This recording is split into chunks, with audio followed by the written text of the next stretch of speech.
Hey guys, this is Echo Soundworks, and you are checking out a plugin of the week video on ADSR. So, as with all plugin of the week videos, I am talking about a plugin that really helped me out in my week-to-week work here. And this specific plugin is the BX Subsynth, made by Plugin Alliance and Brainworx. Now, this specific plugin I've had for a while, but I haven't used a whole lot.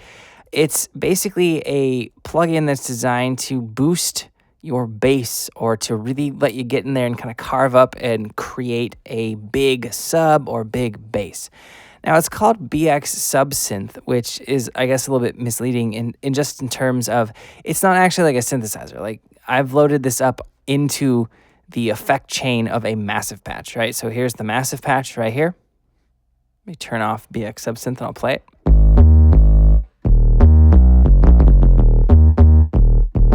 Right, so I put it on an actual soft synth. Now it is you can get distorted sounds with this. You can get sub sounds. It can do a lot of crazy things. Now you'll see another plugin right here called Low Air by Waves, and I use this quite a bit on sub basses and basses in general. It is, again, as the name suggests, it's for low sounds. It can create some nice sub. It can move air in the low frequencies. That's this whole shtick. Well, I've turned that off on this patch because the subsynth sounds a lot better in this example. So let's play this little section of the track real quick.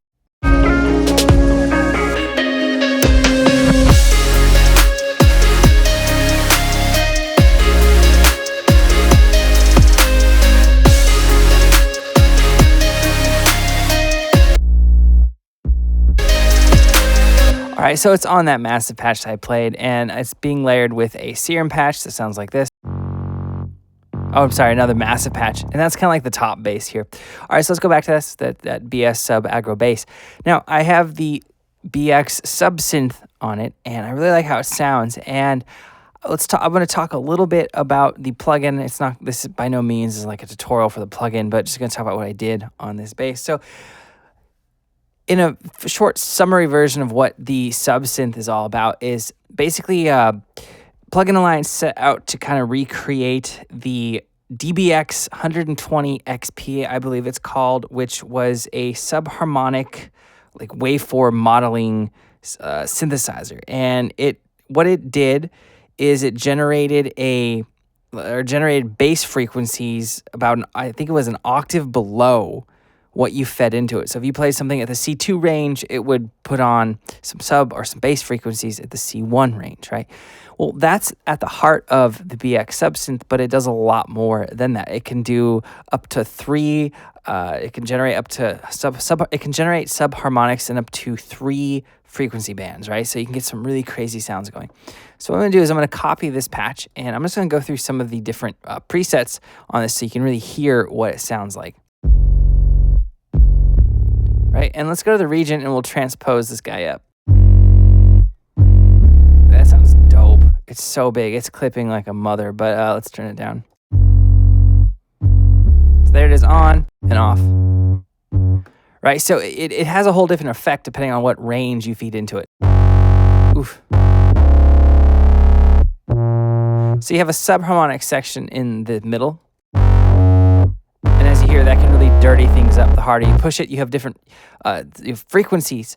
You have a 3-band frequency control over here for the synthesized frequency. So if we crank the subharmonic up,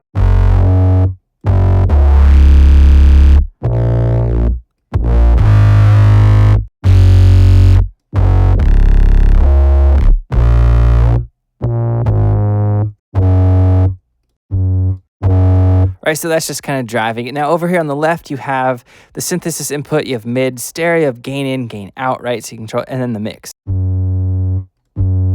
Right, so it's basically off with the mix down. And then you have mono maker and stereo. So the mono maker will make everything mono from a certain frequency under, and stereo will make it widen the actual signal above that.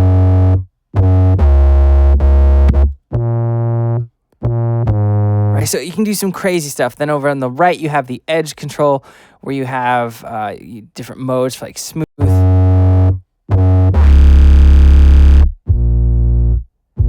and harsh. When it's on harsh, it gets real big, potentially buzzy, just bright and smooth, keeps some of those higher frequencies out.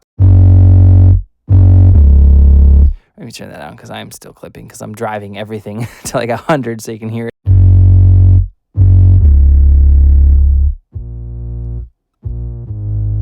All right, then you have these different controls in here like low cut, high cut, that sort of stuff, and a filter to kind of cap it all off. So it does a lot of cool things. So let's actually get the different tweaks that I put on this patch in the demo I just played.